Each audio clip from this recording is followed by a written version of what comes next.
Hello students, today we have discussed the most important topic biological classification, and in this lecture we know how living organisms are classified according to their different characteristics property. So let us start biological classification. Since पूरे every living organisms को classify करने के लिए उनके जो भी characters थे सारे एनिमल्स को प्लांट्स को अलग अलग श्रेणी में रखा गया। इस तरह से प्लांट्स और एनिमल्स के क्लासिफिकेशन को हम बायोलॉजिकल क्लासिफिकेशन कहते हैं। जब से आपका सिविलाइजेशन डेवलप हुआ तो बहुत सारे लोगों ने अटेम्प्ट किया लिविंग ऑर्गेनिम्स को क्लासिफाई करने के लिए। कुछ लोगों ने जो भी क्राइटेरिया यूज किया क्लासिफिकेशन का साइंटिफिक था, लेकिन कुछ लोग उसके नीड के आधार पर अपने यूज के आधार पर for food shelter and clothing उन्होंने लिविंग ऑर्गेनिम्स को क्लासिफाई किया। Aristotle was the earliest to attempt the scientific basis for classification. सबसे पहले जो क्लासिफिकेशन आपका दिया वो आपका एरिस्टोटल ने दिया। उन्होंने कुछ मार्फोलॉजिकल कैरेक्टर्स को लेकर के प्लांट्स को क्लासिफाई किया 3 कैटेगरी में, हर्ब, सर्ब और ट्री। इसके अलावा उन्होंने एनिमल किंगडम्स को भी वो 2 ग्रुप में डिवाइड किया कि ऐसे एनिमल जिसमें आपके रेड ब्लड होते थे, ऐसे एनिमल जिसमें आपके रेड ब्लड नहीं होते थे। लेटर ऑन लीनियस उन्होंने आपका 2 kingdom system of classification propose किया। उन्होंने पूरे प्लांट ग्रुप को एक किंगडम में रखा प्लांटी और एनिमल को एक किंगडम में रखा एनिमेलिया। तो 2 kingdom system of classification was given by Carolus Linnaeus. This system did not distinguish between the eukaryotic and prokaryotic, unicellular and multicellular organisms, and photosynthetic and non-photosynthetic organisms।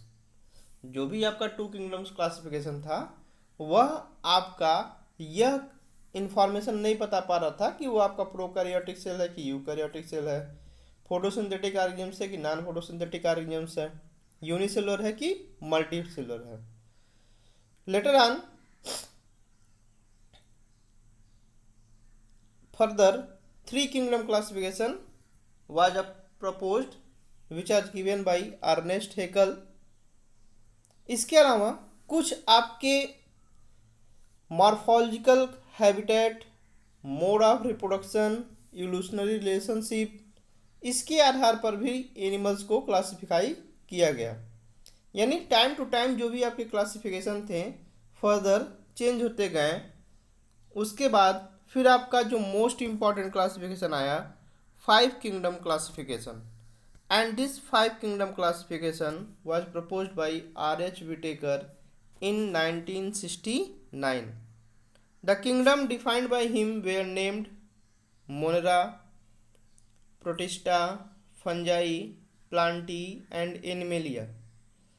The main criteria for classification used by him include cell structure, उनका cell कैसा था, thallus organisation, किस तरह से उनकी thallus का development हुआ था, मोड ऑफ न्यूट्रिशन, कि ऑटोट्रॉप्स थे कि हेटेरोट्रॉप्स थे, रिप्रोडक्शन और फाइलोजेनेटिक रिलेशनशिप के आधार पर जो R.H. विटेकर थे उन्होंने किंगडम जो भी क्लासिफाई किया बेसिकली 5 कैटेगरी में, Monera, protista, fungi, Plantae and animalia, इस कैटेगरी में उन्होंने डिवाइड किया।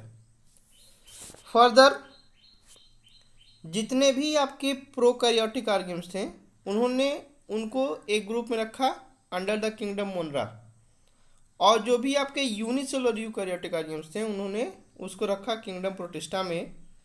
फिर kingdom protista has brought together chlamydomonas, chlorella with paramecium and amoeba. It has put together organisms which in earlier classification were placed in different kingdom.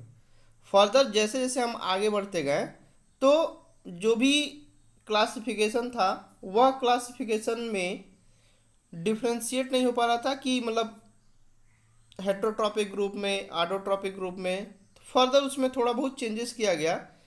Heterotrophic group में fungi और कुछ और autotrophic green plants they are also show character differences in their cell wall composition.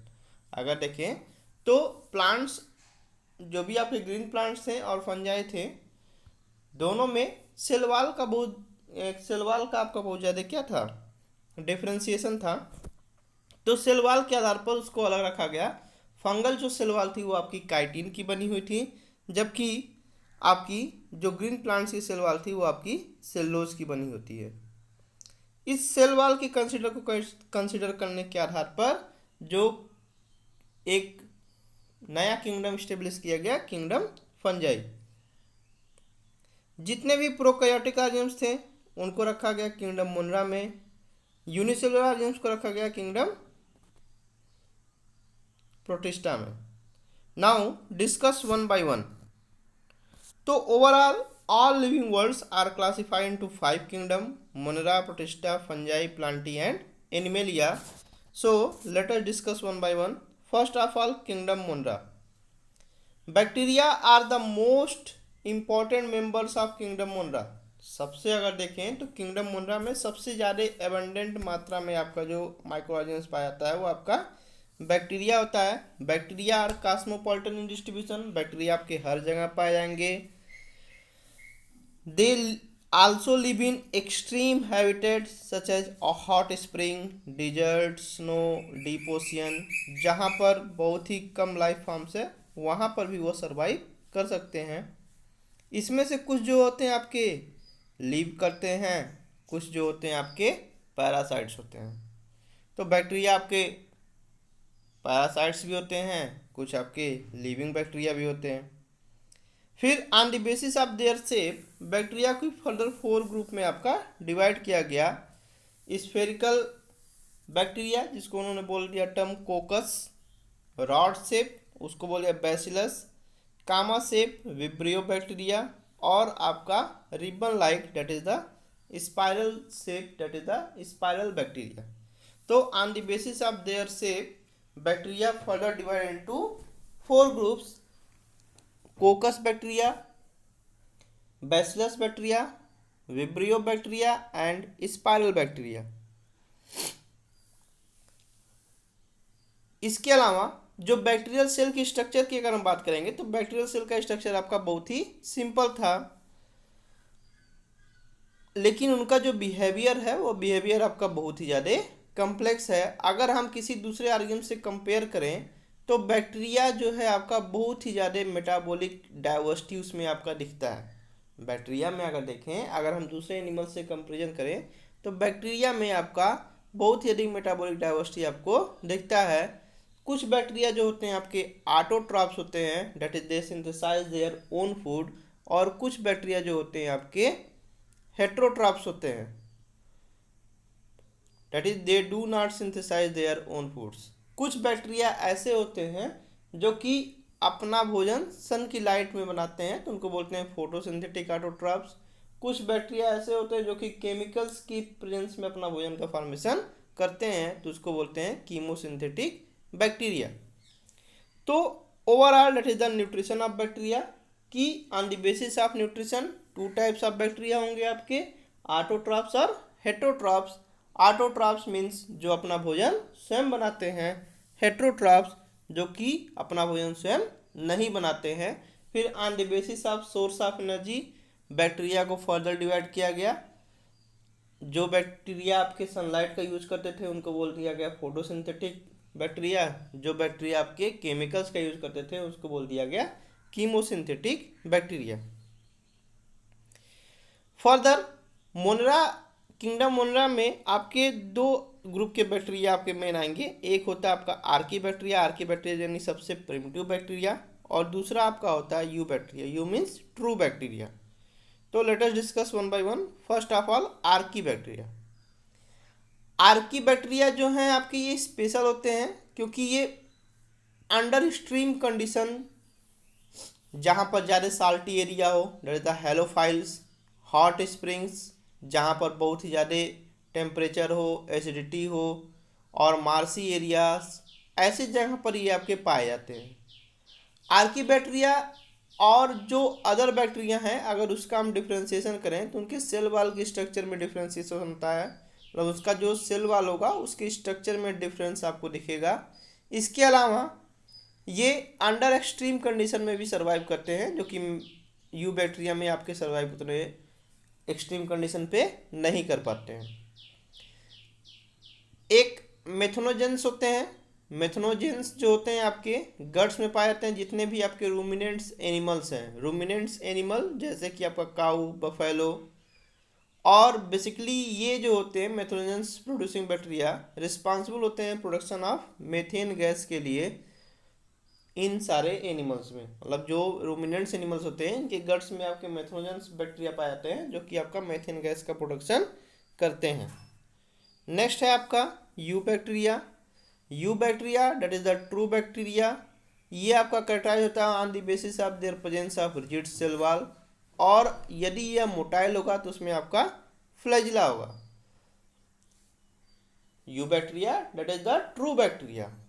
ये bacteria जो होंगे इनकी जो outer layer होगी that is the cell wall, वो आपकी रिजिड होगी, और ये आपके मोटाइल होंगे, यानी इसमें मूवमेंट के लिए आपका फ्लैजिला पाया जाता है।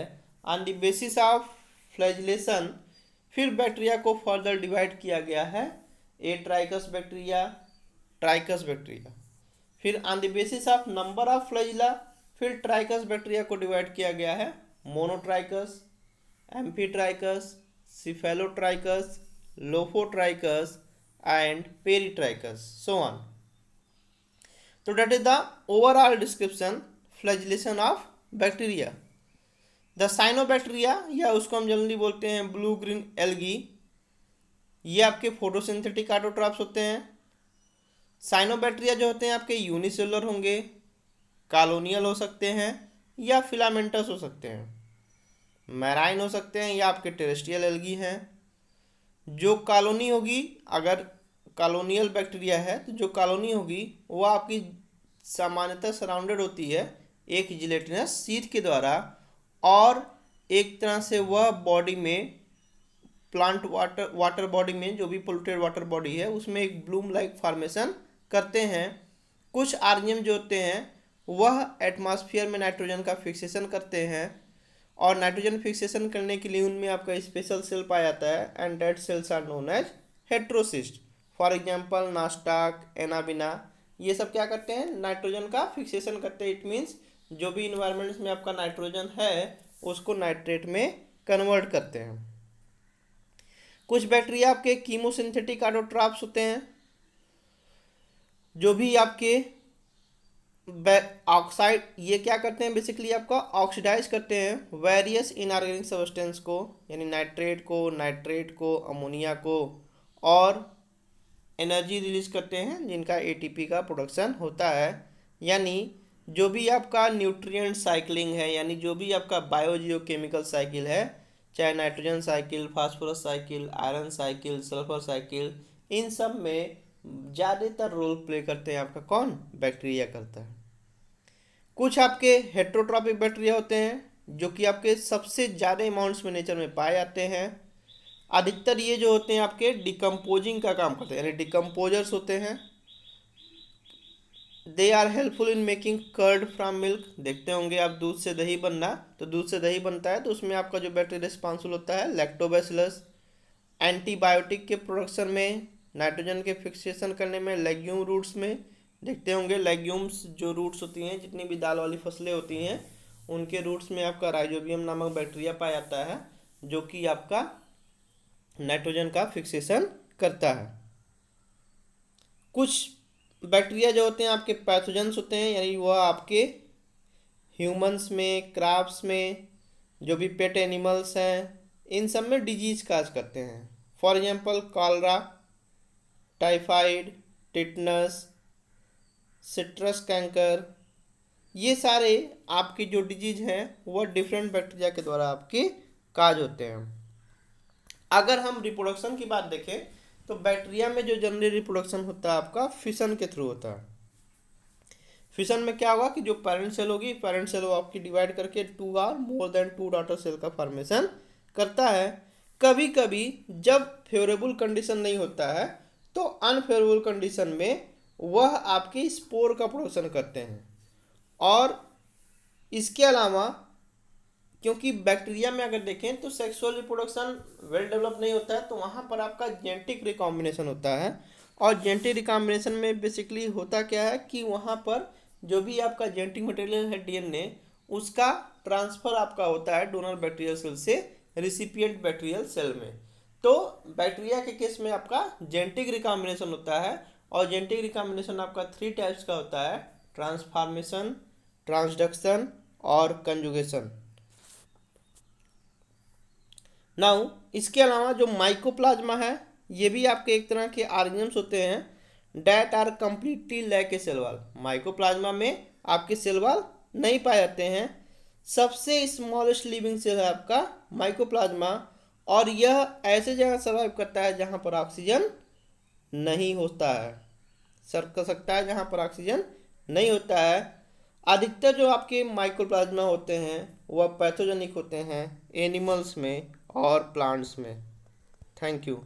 इन next video we discuss about next kingdom, kingdom protista.